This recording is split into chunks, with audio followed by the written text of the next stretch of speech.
এখানে নরেন্দ্র মোদী, যারে আমরা বলি গুজরাটের কসাই, এই নরেন্দ্র মোদী, ওর হাতে মুসলমানের রক্ত লেগে আছে। গুজরাটে সে যখন মুখ্যমন্ত্রী ছিল, গোধরাতে হাজার হাজার মুসলমানকে আগুনে পুড়িয়ে হত্যা করেছিল এই খুনি কসাই নরেন্দ্র মোদী। ভারতীয়রে বলে চায় বিক্রেতা, চায়ওয়ালা, কি বলে? সে আমাদের বিজয় দিবস নিয়ে একটা বক্তব্য দিয়েছে, এটা আমার কলিজায় আঘাত করছে। সে লিখেছে, আজ বিজয় দিবসে আমরা 1971 সালে ভারতের ঐতিহাসিক জয়ে অবদান রাখা বীর সেনাদের সাহস ও আত্মত্যাগকে সম্মান জানাচ্ছি। কত বড় বদমাইশ!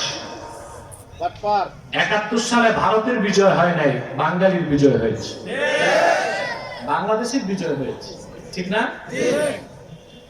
তাদের নিঃস্বার্থ উৎসর্গ এবং অটল সংকল্প আমাদের জাতিকে রক্ষা করেছে এবং আমাদের জন্য গৌরব বয়ে এনেছে।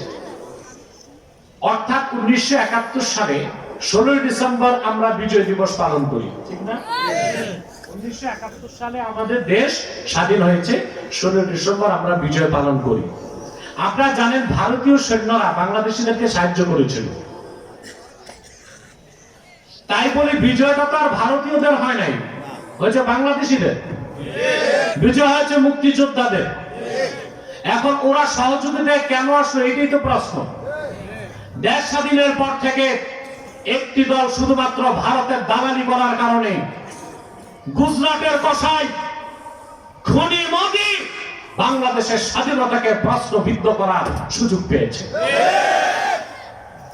আমাদের দেশে 16 বছর দেখছেন টক শোতে ওই ভারতীয় দালাল বুদ্ধিজীবীরা বিজয় দিবস আসলে ভারতের অবদানকে তুলে ধরত, ঠিক না?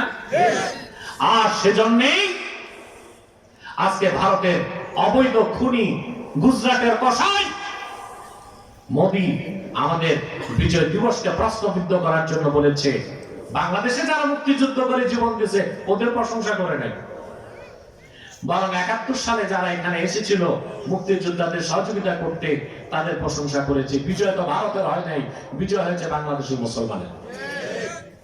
আমরা ঘৃণার সাথে গুজরাটের কসাই মোদীর এই বক্তব্যকে প্রত্যাখ্যান করছি। এবং আমি আগেও সরকারকে বলেছিলাম ভারতের বিরুদ্ধে ভারতীয় দূতাবাসকে ডেকে তলব করতে। পাইছিলেন না লেকচার? কথা বলেন।